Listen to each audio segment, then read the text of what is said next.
Hey everyone, welcome to the School of Computing and to the CS department. Glad you could be here today. We have a quick session today to tell you a little bit, well, to welcome you, say hi, tell you a little bit about the school, the department, the curriculum, some of the programs here. We have some students here to talk to you, tell you a little bit about student life, and then we can answer some questions. So that's the plan for today. Let me get started right away. So I think right now is a really, really exciting time to be entering the field of computing, as you all are. As you know, we all know that the sort of new technologies are rapidly changing the world that we live in. Every one of you has seen the impact that AI has had on the world over the last couple of years. And it goes beyond AI, robots, quantum supremacy, self-driving cars, et cetera. The world is changing really, really fast. There's all sorts of exciting new things happening. And you all are going to get to be a part of that over the next few years and the rest of your career. So I think this is a great moment, a really ideal moment to be entering the field of computing, one of the best moments in recent history. At the same time, I think it's also potentially a scary moment to be entering the field of computing. You'll also, along with all the headlines about the amazing things happening in the world, you also will find all sorts of headlines about the disasters that this new technology might bring, the end of humanity, and so on. And it's true that these new technologies do have risks and problems, and there's a lot of work to be done to develop them, build them, integrate them into our society, and help make them use these technologies to make the world a better place. But this is in part why I think that your job's exciting. It'll be up to you all to help answer these questions, help develop this technology, and help figure out how we can use this for the best of humanity. So despite these negative headlines, I am an optimist, but there's a lot of work to be done. Okay, so that said, I just wanted to begin quickly with a little who's who of people that you might run into over the next several years during your time in the School of Computing. So I'm Seth Gilbert in the bottom left over there. So you'll also run into our Dean, Tulika Mitra. You'll all have lots of interactions with our Vice Dean for Undergraduate Studies, Kanmin Yen, and our Vice Dean for Student Life, Bimlesh Wadhwa. Okay. You'll also often run into many of our assistant and associate deans, especially for undergraduate studies. You'll run into them all the time. They'll be helping out with all sorts of matters. Also of key importance, we have an amazing undergraduate office with lots of staff who will be there to help you. I'm highlighting 3 of the people you'll run into most. These 3 people here you will see throughout your years as an undergrad here, helping to resolve all the issues and problems and things that you run into. They're the ones who can really answer your questions here. They're the ones who know how everything actually works. Okay, so there are lots of different aspects to university life that you'll run into over the next few years. You'll take some classes, you'll maybe do some extracurricular activities, and maybe you'll even spend some time with your friends. That's great. I'm here today I'm going to talk at the moment about the classes aspect of things, and later some of the students I think will talk about the student life aspect of things. But let me spend a few minutes talking about the academic side of university life, and we'll get to the rest of it in a little bit. So one of the most common questions I get from new students, we're chatting, is like, oh, hey, I'm here, I'm excited, it's great. So what do I do now? What should I be doing to think about the next couple of years?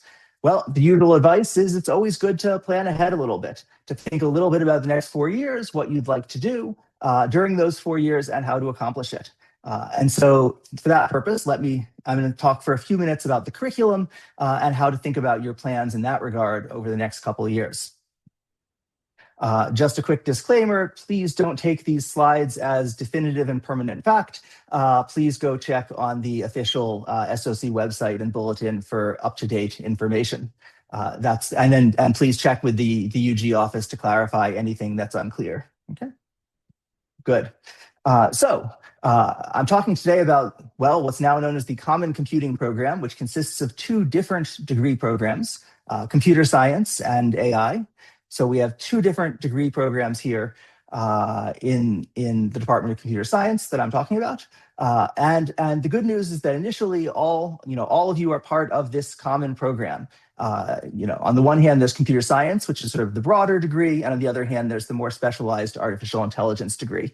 And the good news is you don't have to decide which one you're in until the end of next year, until the end of semester 4 or equivalent, at which point you have to declare whether you're going to be in AI or CS. Okay, so right now, your job over the next couple of years is to figure out which of these degrees suits you better, suits your interests better, fits better with the direction you want to go. Okay. Good. So both degree programs share a similar structure in that they have about 80 units worth of program requirements. You also have 40 units worth of SOC common curriculum, and then 40 units worth of unrestricted electives. Okay, so about half of what you do ends up being program requirements, half ends up being everything else. Okay. In both the CS and AI degree, if you think about what we're doing, you'll notice that there's sort of three general goals that we have in the program. First, we want to make sure that you have solid technical foundations. You understand the fundamentals. This is going to be important no matter how the technologies evolve. In some sense, this is future-proofing. If you understand the fundamentals, you can build on that to whatever direction things are going. At the same time, you'll also be learning practical skills, problem solving in real world settings. This is important so that when you graduate, you'll have industry relevant skills and be able to do some useful things. And finally, we think it's important that you also learn about some of the cutting edge topics, some of the research that's happening in the field today, maybe participate in some research and understand, basically see the future where the field is going. Okay, good. So that said, here are my 2 or 3 slides on the CS curriculum, on the computer science curriculum. I'll get to the AI curriculum in a sec. The computer science curriculum basically has 4 key parts: algorithms and theory. What do you want to do and how do you do it efficiently? Programming and software engineering. How do you translate your idea into code? How do you build it? How do you work on a team? How is AI integrated into development? This is all about actually building software. We also want you to understand computer systems. What's really happening underneath everything? How does a computer work? How does the network work? What's really going on? And then, of course, AI and machine learning. Everything today seems to involve AI. How do we design intelligent systems? How do computers learn? This will also be an important part of the general CS curriculum. Okay. Beyond that, we also want you to gain some depth in one specific area. You should complete a focus area, take some advanced classes in one area of interest, and breadth. You should learn about a bunch of different things. Along the way, you'll do some industry experience, and oh yes, there's some math foundations you'll also need. Okay, so this is sort of the one slide picture of what the computer science curriculum looks like. More specifically, the first thing that you're going to run into is the CS Foundations. These are the courses you'll be taking in your first couple of years. And you'll see they're organized, as I said, into this notion of algorithms and theory, programming and software engineering, computer systems, and AI and machine learning. Okay. Good. Good, as I said, and then beyond that, yes, there's the breadth and depth requirements, industry experience, etc. Fine. I'm going quickly here because I just want to give you an overview of what things look like. Okay, onwards. So that's the computer science. Let's talk for a slide or two about the AI curriculum. You'll notice in some ways it's similar, except it has now 2 different pieces. There's a computing core, which is a little smaller, and there's now an AI foundation, which focuses on the key core AI material that you need to know. So the computing core now focuses on the algorithms, theory, and programming aspects, which we see as the most important parts for AI. There's a strong math foundation. A lot of AI and machine learning depends on, critically on modern mathematical skills. And now we have, in addition, these AI foundations, which we sort of divide up into 4 components. Learning, how does AI learn from data? Decision making, how does AI make decisions and act in the world? And perception, how does AI understand the world? And then there's this question of responsible AI. How do we build and deploy AI responsibly? Okay, so this is sort of the main core of the AI curriculum. And then beyond that, you'll take technical electives and industry experience and so on.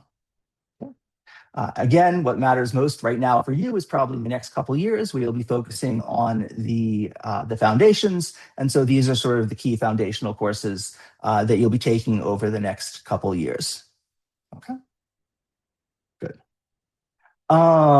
Good. So that's the sort of quick one-slide overview of the CSAI program. Again, go see the webpage for more details. Unrestricted electives, I don't have to say much about. They're unrestricted, but let me say a few words about the SOC Common Core.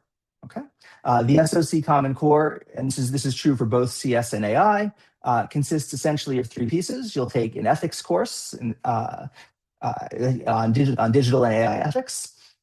You'll take 24 units, 6 courses on university pillars, and you'll take 12 units, 3 courses on interdisciplinary and cross-disciplinary courses. Okay, so what are these? So the university pillars basically consist of 6 different courses, 6 different sort of course buckets, course categories, of which you'll have to take 1 course in each of these categories. Data literacy, critique and expression, cultures and connections, etc. Some of them, like digital literacy, already ends up being covered by your intro CS 101S course, etc. So these are sort of 6 courses you'll have to take. One of the interesting ones I'll mention is the communities engagement one. The university sort of strongly believes that we should interact with the community and learn and work with the community, use what we're learning here to make the world a better place. And so they've introduced these community engagement courses that give you a chance to engage with the outside world and see how what you're studying impacts the world. So that's something interesting to pay attention to. Okay. The interdisciplinary and cross-disciplinary courses involve choosing 3 courses from a specific list of courses. The idea is to understand how you can apply the skills that we've learned here to other disciplines and see the way different disciplines interact with each other. There are all sorts of courses on this list, ranging from management, economics, design thinking, fundamentals of project management, etc. There's a lot of interesting courses on this list. Hopefully, some things that you'll find exciting. Okay, and yeah, I just have a list of some of the courses here. Okay. Beyond these things I've talked about so far, what else is there? Well, you do have those 40 units of unrestricted electives, and lots of people use those for things like second majors, minors, etc. And I think we're increasingly seeing the value of integrating computing with other fields, and so it's a really good idea to think about what other fields might be interesting to do a minor in or a second major. Somewhere where you might be able to combine your computing skills with a domain expertise and learn something quite interesting, be able to do something quite interesting. Okay, so definitely something worth thinking about. Okay, the other quick question, the other question I get by new students all the time is, okay, I'm here, now tell me my schedule, tell me what I'm gonna do. One of the things about being in NUS, of course, now that you're in university, we don't tell you your schedule. You choose your schedule for yourself to a large extent, especially as the years go on. But let me try to at least give some hints at what you might want to think about while you're constructing a schedule. So how do we think about how the curriculum fits over 4 years? Basically, the way we think about these 4 years is year 1 is about the foundation courses. Take the core classes, take the required classes, take the courses that are going to be the foundation for everything else you do. And you really wanted to take a bunch of those courses in your first year. In the second year, you should finish those core classes. You should finish taking most of the computing core, or at least some of the AI core if you're doing AI. Begin thinking about focus areas, begin thinking about the more advanced AI courses you want to take. That's sort of year 2. Year 3 becomes a little more practical. It's often when people do industry experience, you take some of the deeper AI courses, you take more focus area courses, etc. And then year 4, you're finishing things up. It's the year you have the most flexibility to explore advanced material. Okay, so just focusing on sort of year 1 and year 2. Year 1, whether you're heading in the direction of CS or AI, things are going to be pretty similar. This is the year where you're learning how to think about things computationally, how to solve computational problems. You're doing a lot of the basic computing math. etc. These are sort of the fundamental, over the first year, you'll take a lot of the fundamental core courses that are going to be critical regardless of whether you're in the CS or AI direction. Moving into year two, it begins to be a little different depending on whether you're in CS or AI. If you're in CS, you're going to finish the core courses for CS. You'll take things like operating systems and software engineering and so on, and you'll begin taking some of the university pillar courses, interdisciplinary courses, etc.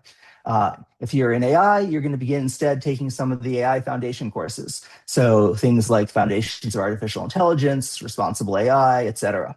Okay. But you'll notice that these two, even up to the end of year two, these programs are relatively similar. This is why you are choosing at the end of year two which direction you want to go. So up to the end of year two, most of the courses you'll take will be in the same direction, modulo 1 or 2 courses. Even so, it's good to start thinking, during your first year, it's good to start thinking as you choose courses for the second year, which direction you are more interested in. Okay, good. What else? What else is there to think about now that you're here? I mentioned that the cutting edge research is one of the very exciting things about being here. I think one of the amazing things about NUS and our department is we have researchers doing really cutting edge research on the most exciting topics out there, researchers whose work is changing the research fields out there, changing the way the world works. So we encourage all of you as undergrads to get involved in research, whether via an undergraduate research program, a UROP, via your final year project, or via the Turing program, which is a program specifically designed to support undergraduate research. Okay. Also, summer is just ending. This summer is just, is still underway. But at some point, you'll want to start thinking about next summer and future summers. Our students do all sorts of exciting things during the summers, from things like Orbital, a program that helps students, encourages students to build software applications, build applications on their own as part of a team environment. Things like CVWO, which is a community service, computing for the community, internships, and much more. So over the next year, that's certainly something to talk about and think about. Beyond that, longer term, you should think about overseas, things like NOC, double degree programs, minors, being a teaching assistant, etc.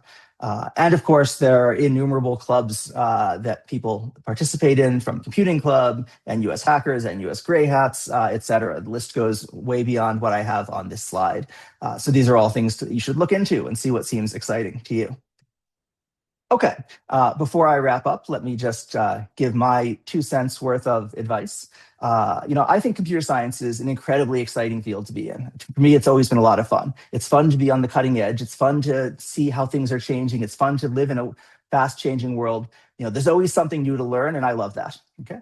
The other thing that I think is really exciting about computer science is it involves lots of different skills. It's not just one thing. So yes, it involves, math and logic. It also involves creativity and design. It involves implementation skills. You need to be able to build things. It involves deep technical knowledge. It involves working with people to actually build things and make things happen. So overall, I think this is a sort of an exciting field to be in. As a result, that means so what's important to learn? It's important to learn the fundamental principles, things that never change. Learn how to solve problems, learn how to work with others, learn how to learn. This is what's going to matter 10 years from now, not any one specific fact from any specific lecture. As a result, you should therefore think about what to optimize for. You should optimize for skills, knowledge, and expertise. Again, once you graduate, no one's going to care much about your grades. They're going to care about what you can do, what you know. Focus on cooperation. We want to build a cooperative environment here, not a competitive one. We're all trying to work together to build these technologies, to understand things, to learn things.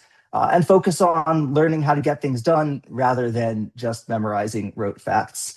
Anyways, this is just my quick 2 cents of advice on what to think about during your time here in the School of Computing. Okay, so that's it for what I have here for you today. So next, we actually have a short couple words on the C Scholars program, a new program here in the School of Computing, and so I'm going to hand it over to Ning to talk about that. So thank you. Thank you so much, Seth. Good afternoon, everyone, and congratulations on your place at NUS School of Computing. I'm Ning, and I work in the Innovation and Entrepreneurship Office at SOC. But before I begin, please drop your questions in a Q&A box if you have them, and then we'll try to address them along the way. You'll find a Q&A box at the bottom of the window.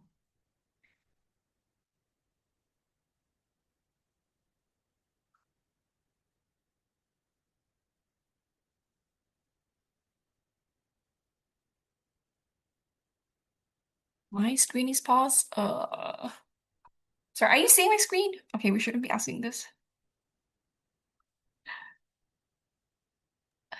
It says you have paused screen sharing. Yeah, okay, I don't know why it says that. You unshare and try again. Yeah.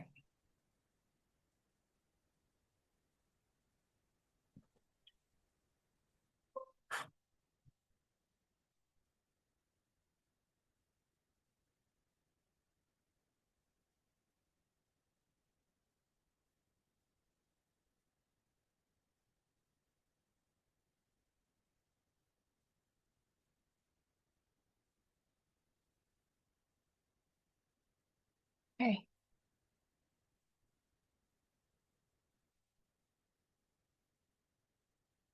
Okay, so I'm here to introduce a newly launched program called the Sea Innovators.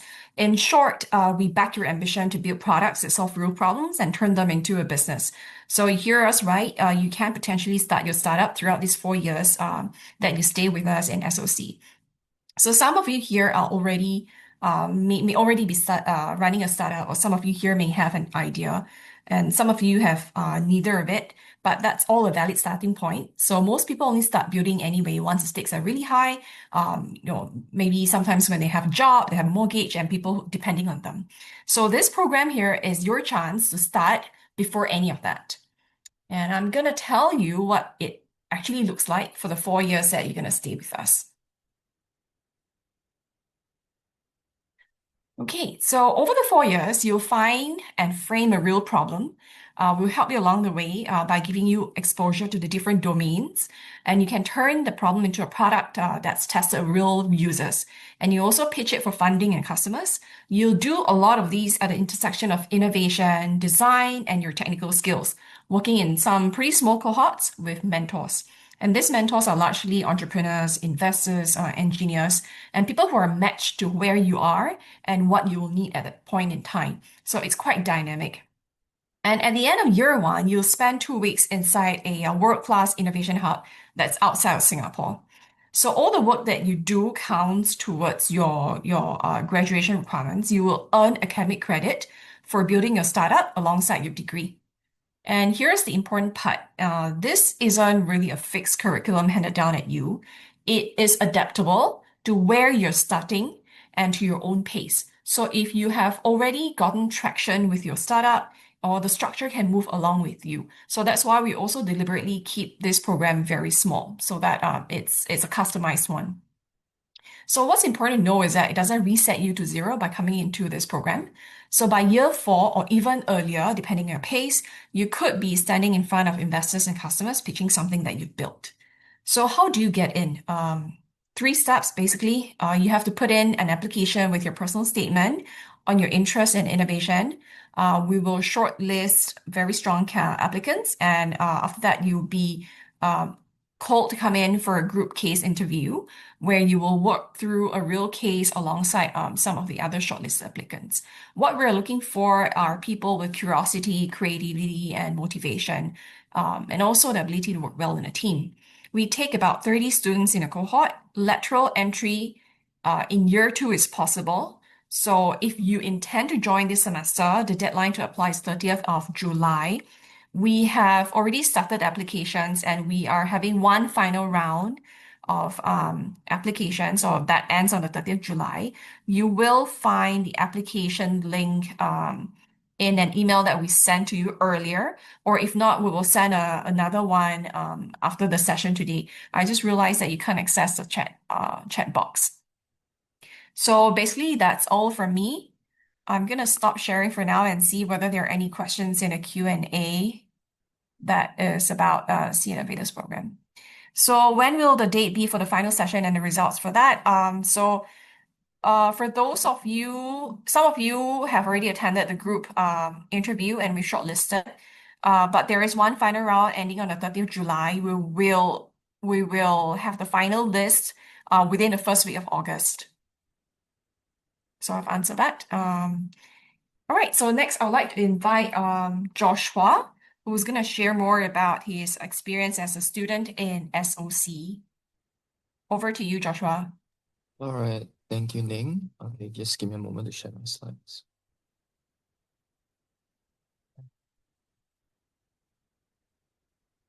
Okay, great. So, hello everyone. So, well, first of all, congratulations on getting into NUS under CS or AI. So, my sharing will be mainly about the student life experience as a CS student. So, currently, a bit more about myself. Okay, so my name is Joshua. I am a current year 1 student going to year 2 next year. I was the FOP director for NUS Students Computing Club, and my favorite food in the terrace, which is our most common canteen, is the mixed rice. Yeah, you should go and try it when you go there.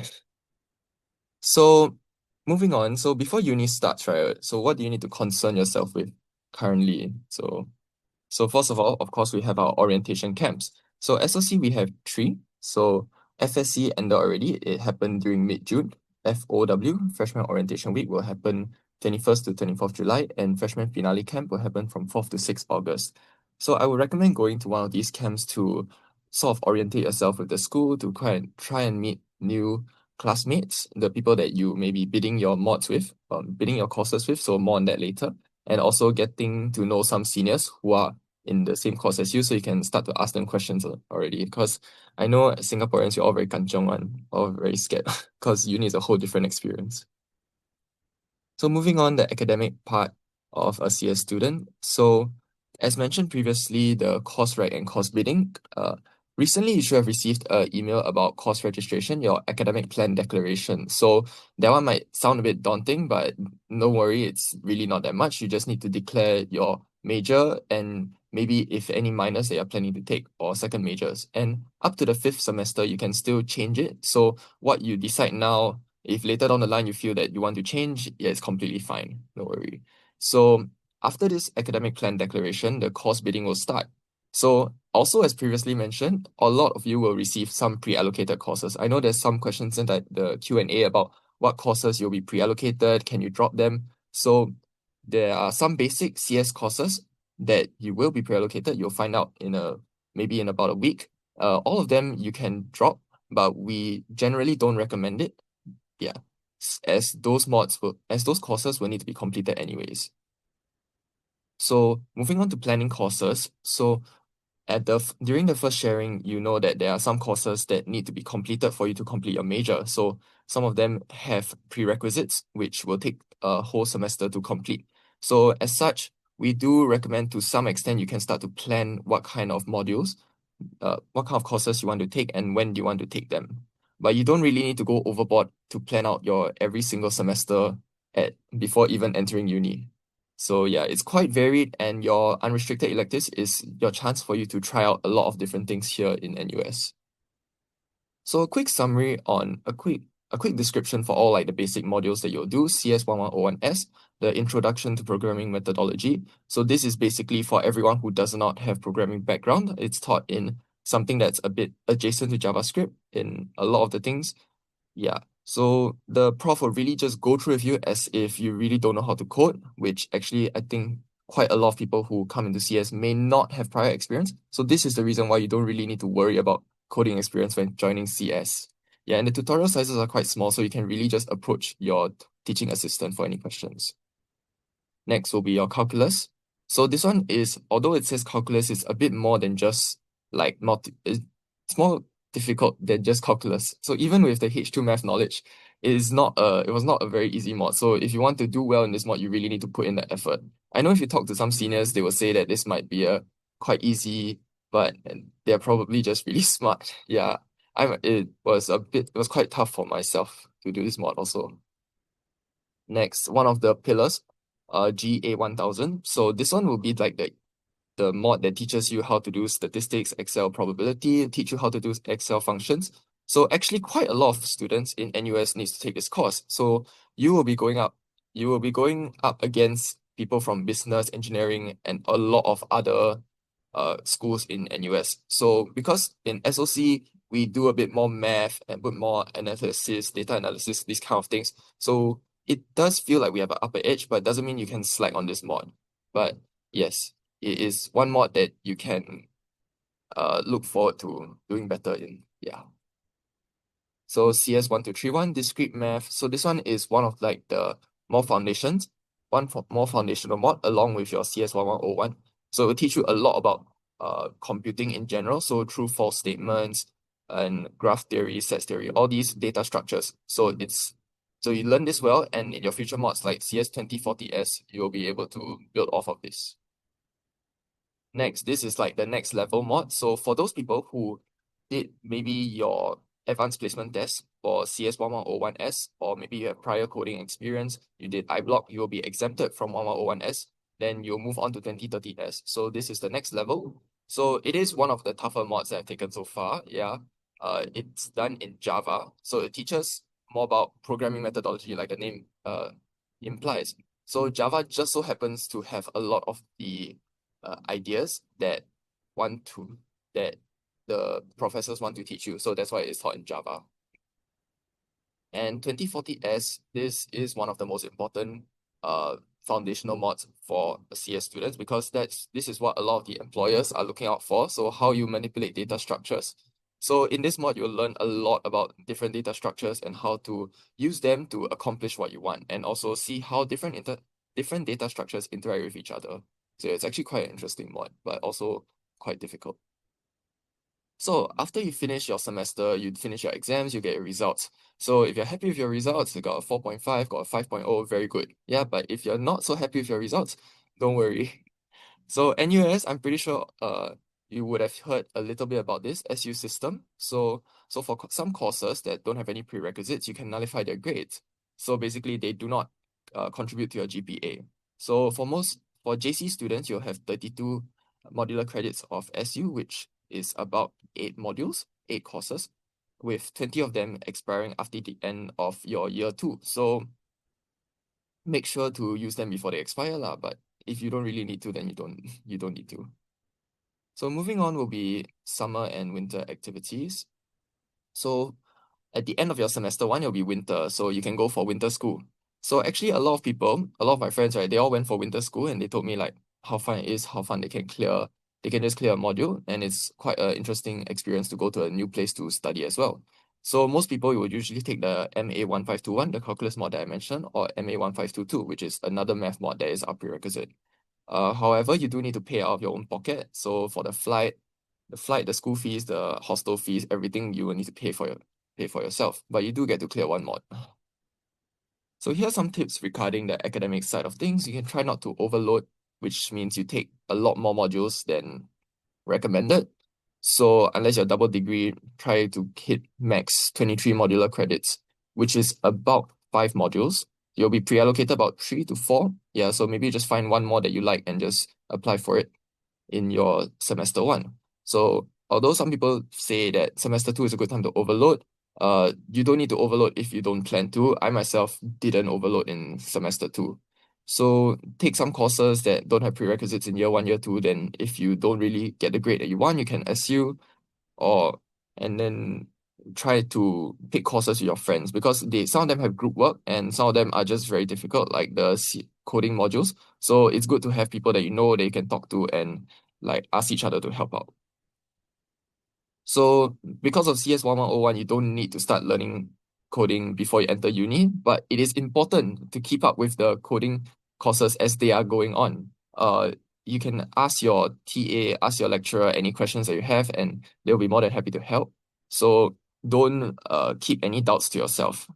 Next will be to learn how to Google for content. So for academics resources, as mentioned in the first slide, there's like NOC, SEP, internships. All of these can be found online. So you need to learn how to source them out by yourself, because university, there's no one here to really spoon feed you all the things that you will need. And lastly will be your NUS emails and Telegram groups. They're very important because they have a lot of workshops, company visits, activities that will be posted from there, and that's your main source of information. And you can follow NUS Computing Club on Telegram because that's where the Computing Club will send out announcements.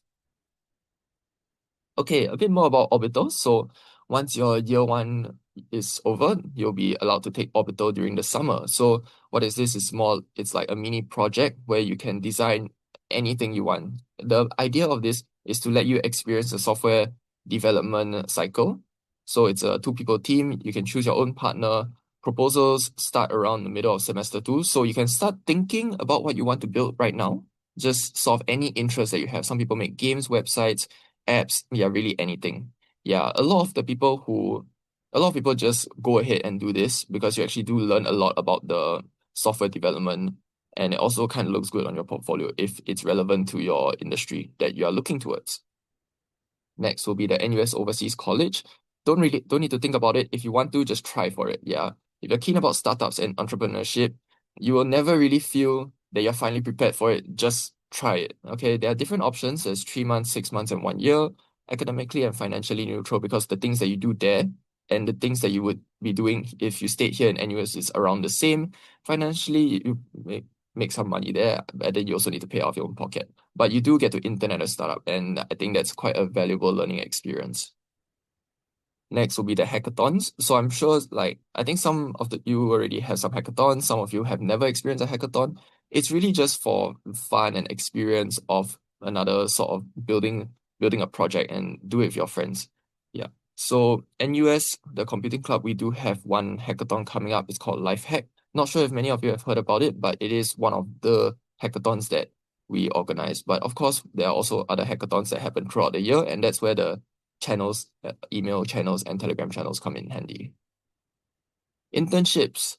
Okay, as important as they are, year one summer, you do not need to get an internship because Orbital exists. So you can just enjoy your summer, do Orbital, do some side projects. Yeah, it's really your year one summer is the time where you really get to do a lot of things, that you can just try out a lot of things now that you have this university group. Yeah.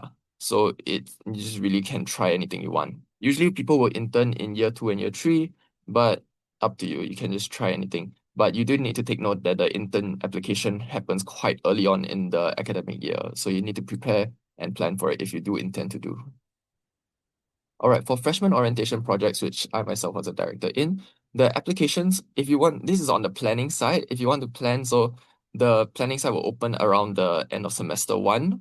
And then if you want to be in like a more high position, you need to apply a bit earlier.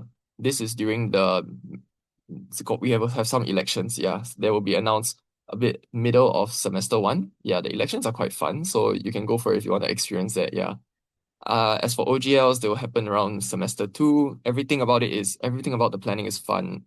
The things that you do, the things that you learn, the things that you get to see, yeah, it's all very interesting. And especially the camp itself, just being involved in it is actually really interesting and very fun. It's actually my first interaction with the kind of orientation thing, and I ended up being the project director, which is a bit funny, but yeah.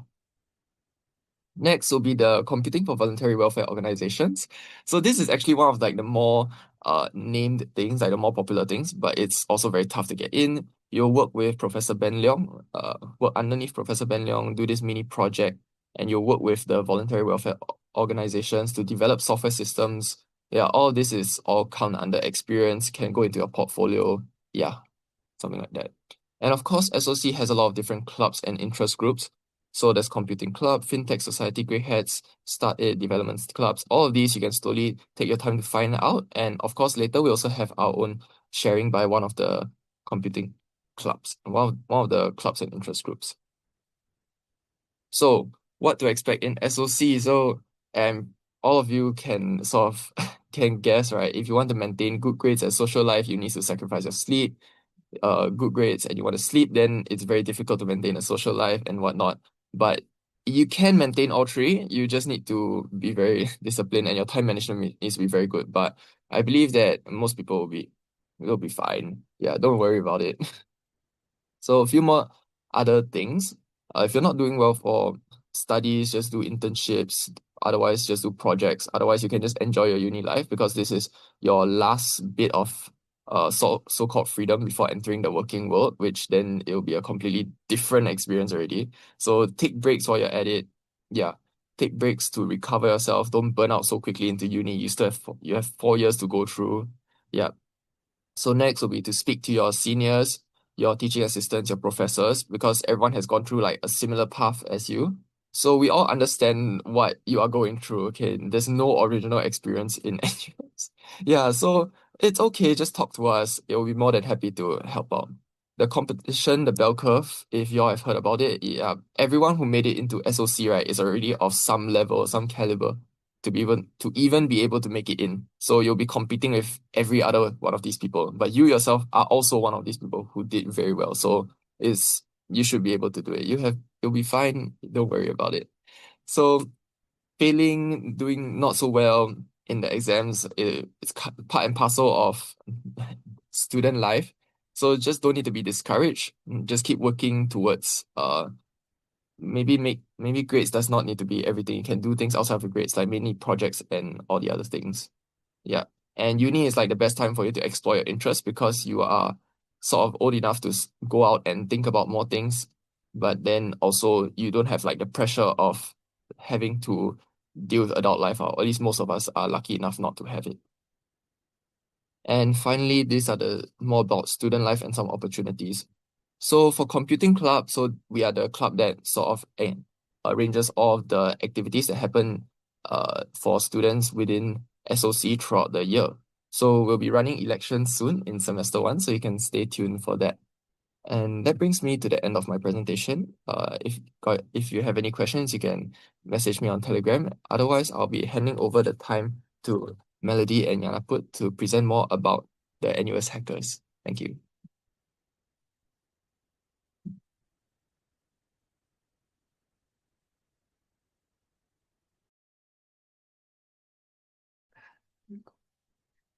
Hi everyone, I'm Melody. I'm the current president of NUS Hackers. With me is going to be Pot, who's also one of our core team members for NUS Hackers. So NUS Hacker is basically trying to spread hacker culture. And hacker culture is a little bit ambiguous. It's like, oh, it's these people trying to hack into some website or something. And it's like what you normally see online and on movies and TV shows. But really, hacker culture is about trying to find something that interests you and you want to build something creative around it.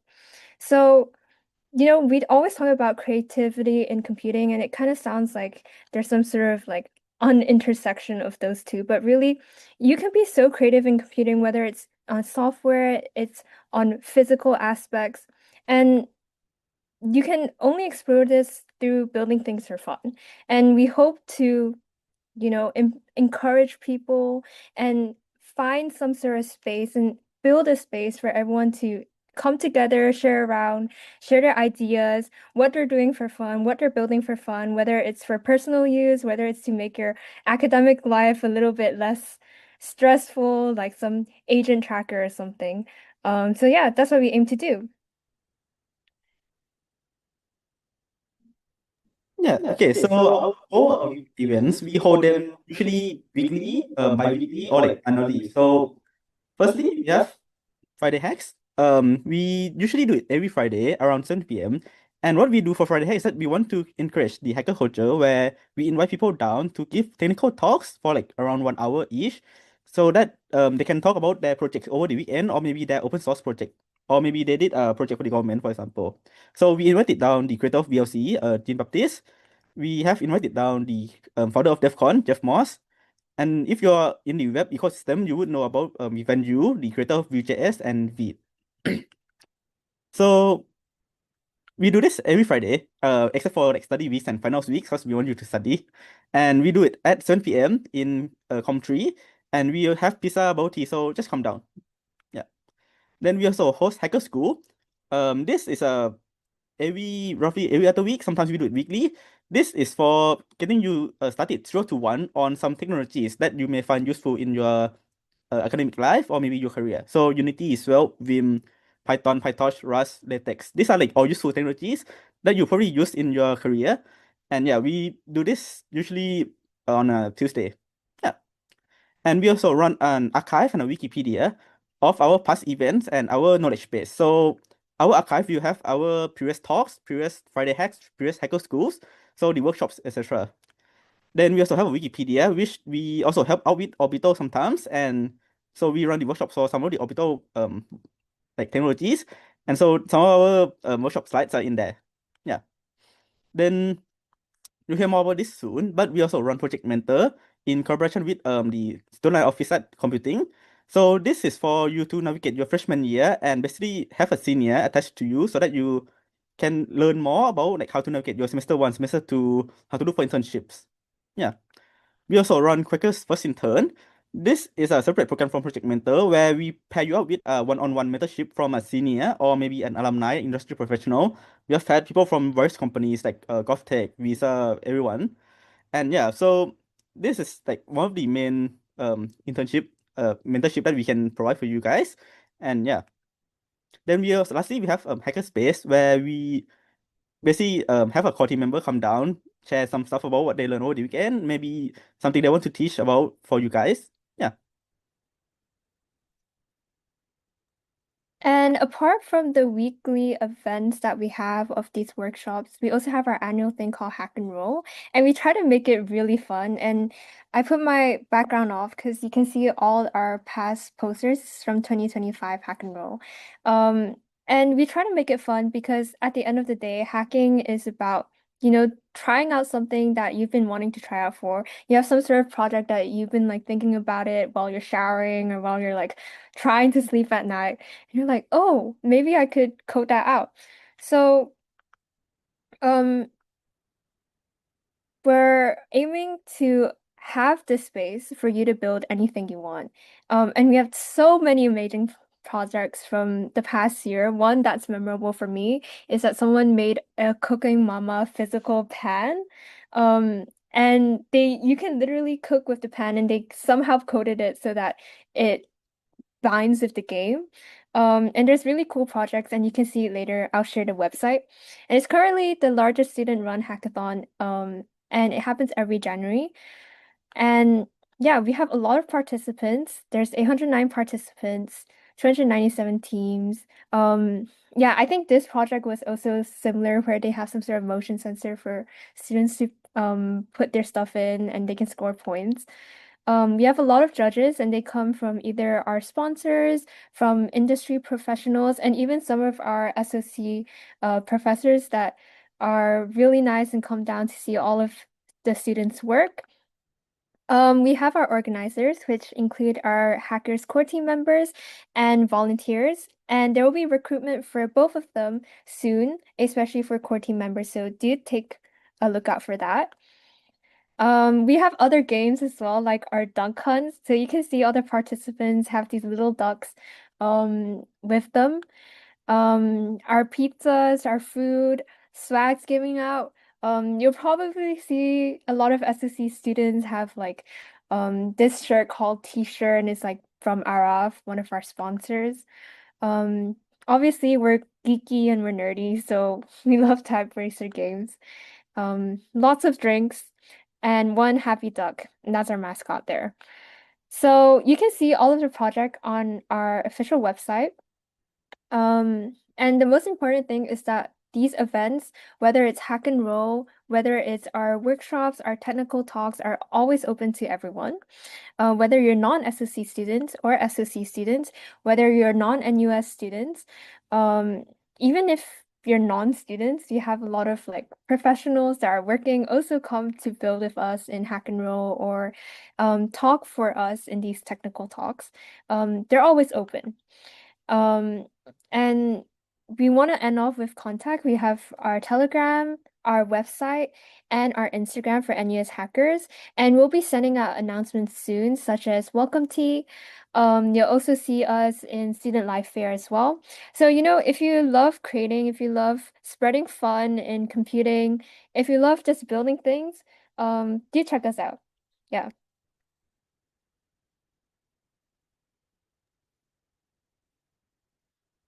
Hey.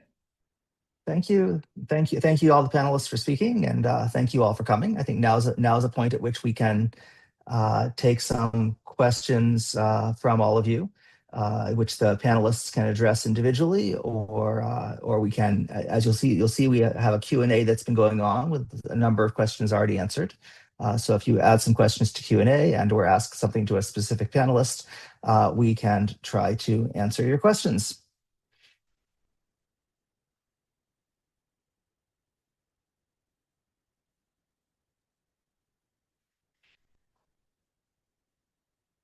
I'm just looking through some of the most common questions that have been asked so far. A few people have asked about the availability of the slides from today, and in the answered questions, there's some links to where you can get these slides, the slides from today's session.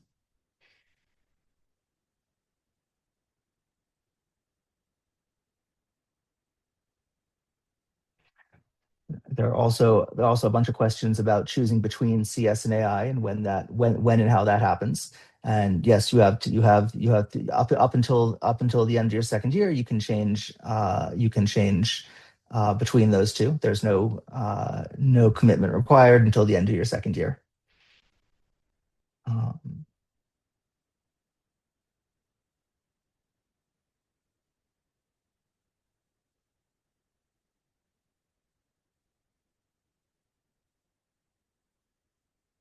By the way, if any of the other panelists here see questions they'd like to answer, you should jump in and answer them, by the way.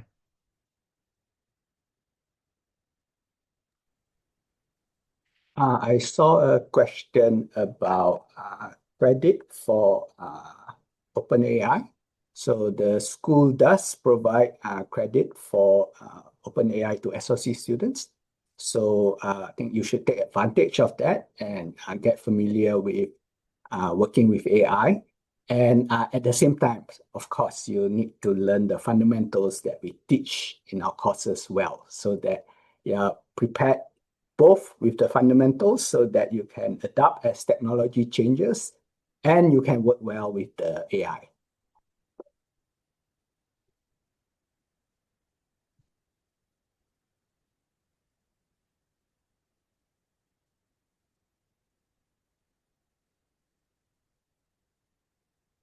Just one of the exciting things going on is the integration of AI into our curriculum, both so you can learn how to use these tools, learn how these tools are developed, and get involved in this direction and get involved in the AI world, regardless of which direction you're going.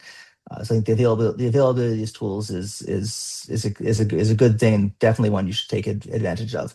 And also, related to that, there were a few curriculum questions about which courses we're going to offer, will offer, could have offered. And I'll say keep an eye on what's offered. We're actually constantly evolving our curriculum to try to keep up to date. And so over the next couple of years, I expect to see several new exciting courses focusing on some of these AI topics.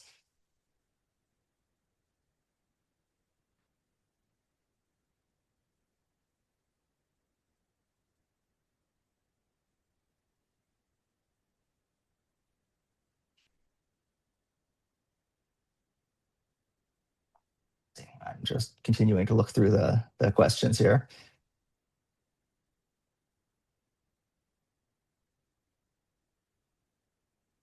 There's a question about sort of what prior knowledge do you need in terms of Java, C, or C++. This is something that comes up a lot, and that some of our students come in with lots of background knowledge in programming, and some don't, and that's fine. The intro courses are designed to teach you from the ground up. So you'll be taking the large majority of you'll be taking CS 1101S in the next year.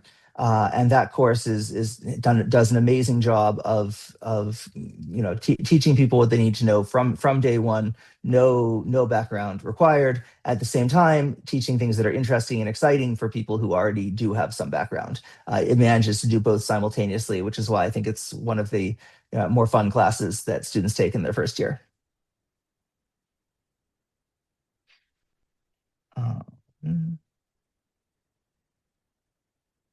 There are also a bunch of questions about sort of pre-allocation, pre-allocated classes, dropping pre-allocated classes, etc. So you can certainly drop, you can drop and choose whatever classes you want, but usually the classes that are pre-allocated because they're classes that you want to take in your first semester. There are only a couple classes, I think up to 3 that are pre-allocated, so you still need to choose the rest of your schedule. It's not that we give you a complete schedule and say this is what to take. You have to actually go and choose what you want to take. That's part of you have to think about sort of long term what you're trying to do over your 4 years and what you want to get started with quickly.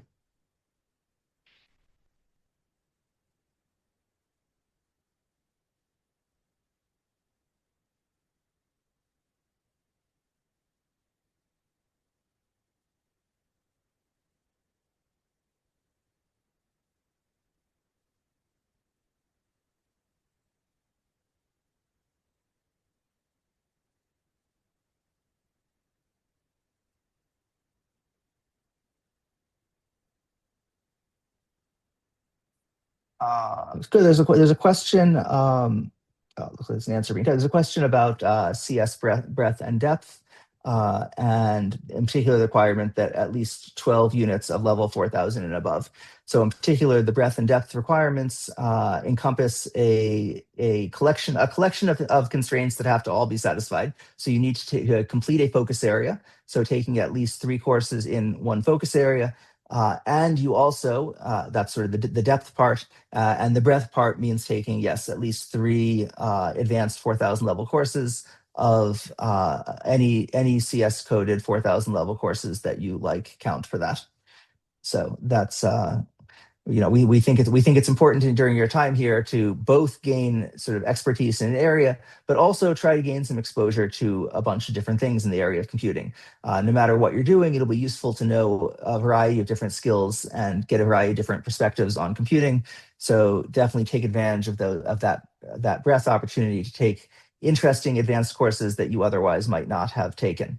One thing to be aware of is that a lot of the 4000 level courses have significant prereqs and prerequisite chains. And so if there's a particular course you want to take in year 4 at the 4000 level, you should check to make sure in advance that you will have the prerequisites necessary to be able to take it. It's a common problem. People get to their 4th year and they say, oh, wait, I really want to take this course. For 4 years, I've been looking at this course and planning to take it and wanting to take it, but I haven't taken any of the prerequisites. And that's always frustrating. So do think ahead about that.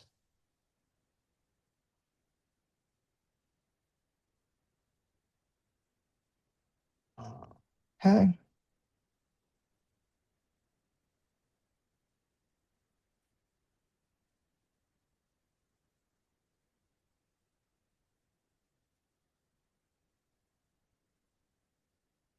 There's a question about what year are we supposed to take the interdisciplinary courses. You can take them whenever you like. They're generally be taken sometime during your 4 years at whatever point you find interesting. Lots of people like to take them sort of spread out over their 4 years so that any given year, you're not just taking, any given semester, you're not just taking 5 hard technical courses, you get some combination of hard technical courses and interdisciplinary courses and other such things. So creating a more balanced schedule, but it's really entirely up to you.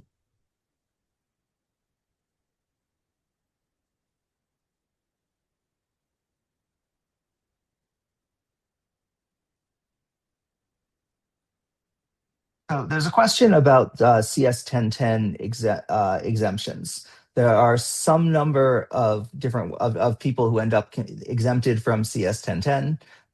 And the question in particular was, if I'm exempted because I know C, but then I don't know Java, will that cause a problem? But let me speak more generally and say that for a large fraction of these people, we actually suggest that even if you're exempted from CS 1010, you might want to consider taking CS 101S. I really do think it's one of the best courses that we offer. And pretty much everyone who takes it, no matter their background, finds it fun, exciting, rewarding, challenging, etc. So even if you think that you already have had an intro programming course and hence can be exempted, I would strongly consider taking CS 101S anyways. So so on the one hand, I think that it prepares you well for things that come later, and is a really good place to start your time in SOC.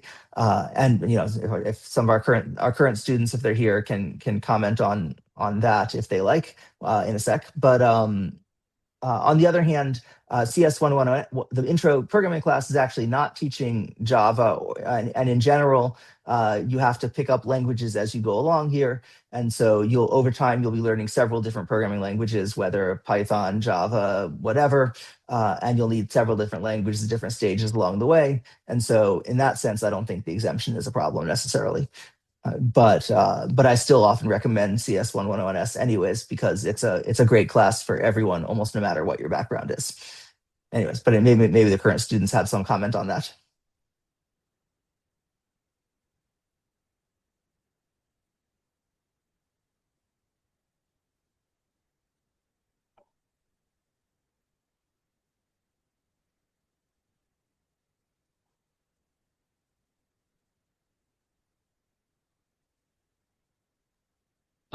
Regarding the CS 1101, regarding CS 1101 as exemption, I was actually one of those who got the exemption by doing the advanced placement test.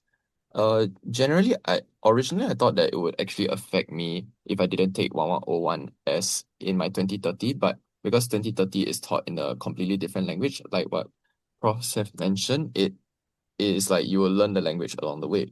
So the only thing that you will be missing out on if you get exempted from 1101S will be the basic introduction to programming as a more like a thinking process rather than the actual what you do. Yeah, so it's a way of thinking. Yeah, what they teach there. It's not really about the content that's important. So that should be your main takeaway from that from that course. And if you feel that you do have enough prior experience, for example, maybe you did iBlock, or for example, you did computing in JC or something similar in your poly, you could apply for the advanced placement test if you really do feel that you want to get yourself exempted from it. But as much as possible, we do recommend just going through that module as it is a foundational module for computer science, and does teach quite important things.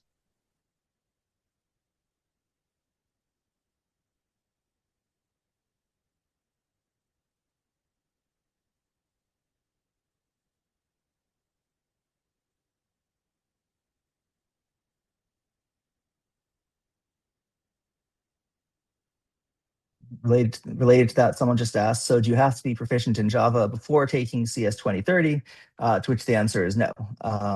As I said, if you take the classes in the order of the prereqs, you don't have to go learn extra material beforehand. You will end up learning Java as part of 2030. That will be part of what happens along the way. And in general, a lot of classes are like this, where you have to sort of pick up material quickly along the way, and it works. It'll be good.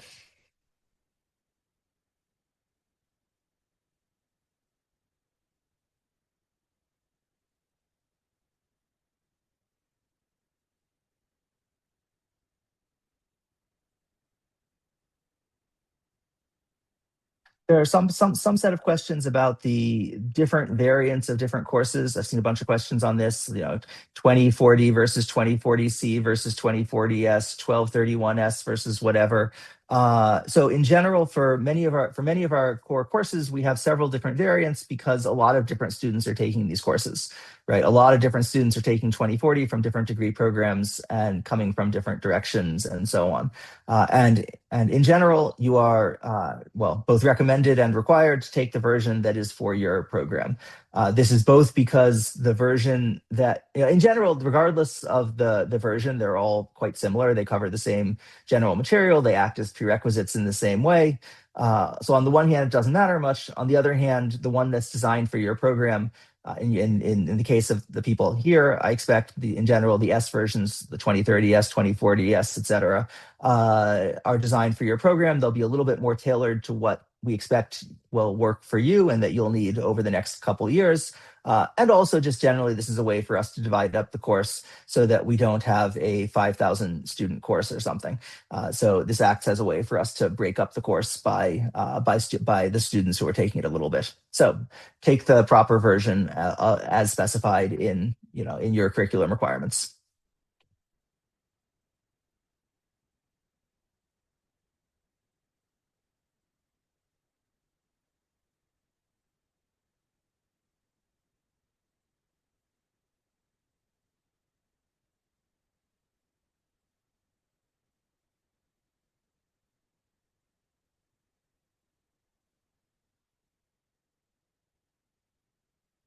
Anyways, as always, there are a bunch of questions on which laptops, which computers do I need, and so on. I never feel like I have a good answer to that, in part because I don't think it matters all that much. But I don't know, since the questions always come up, maybe some of the current students have an answer to them.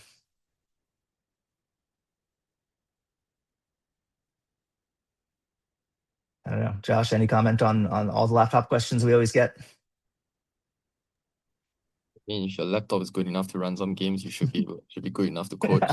Yeah, and Yeah, even if it isn't- exactly. I never have much of an answer to this. Exactly. Yeah, it's not the requirements for the laptop, it's not so heavy until you reach the point where you need to run like maybe a mobile emulator on your laptop, but even then you could just connect it to your phone and run it there.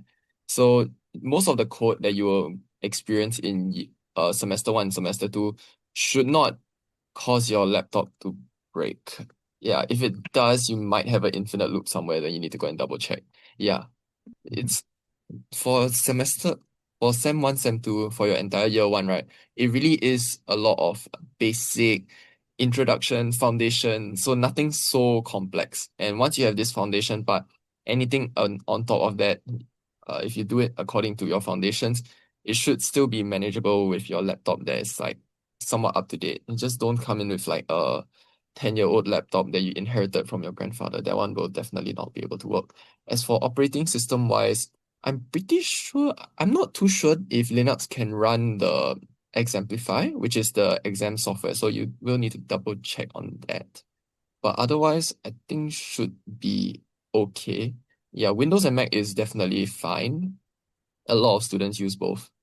Yeah, not really. I don't think there's one recommended one to use. Yeah, it's just your own personal preference and what you have been using up to now and just what you're comfortable with using.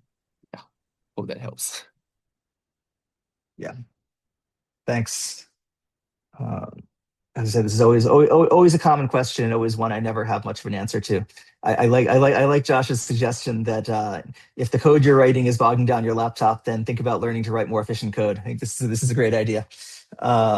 It's if not always the right answer, but anyways, good. What other questions do we have?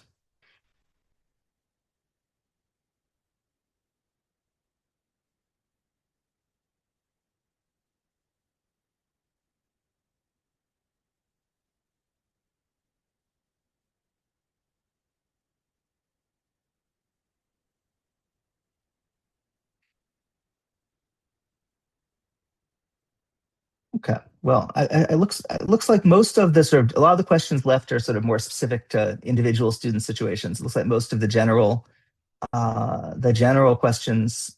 I'm not seeing too many new general questions. Do any of the panelists have anything else they want to conclude with? Anything they want to say before we end? Otherwise, what I'm going to suggest in a sec is that we sort of wrap up the live section. We'll keep answering questions and sort of typing in the Q&A section for a little bit, and sort of wrap up the live part. But before I end, I'll ask any of the panelists who are here want to add anything, answer any questions they see, say any sort of wrap up words. Anyone?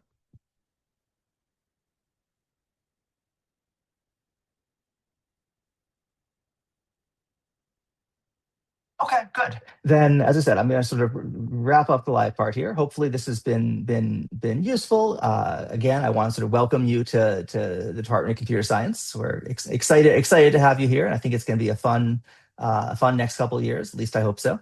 And as I said, we'll stick around and continue answering some questions in the Q&A that people are typing. We'll continue sort of typing answers to some of those questions for a few more minutes after we wrap up the live spoken part. So again, thanks for coming and welcome.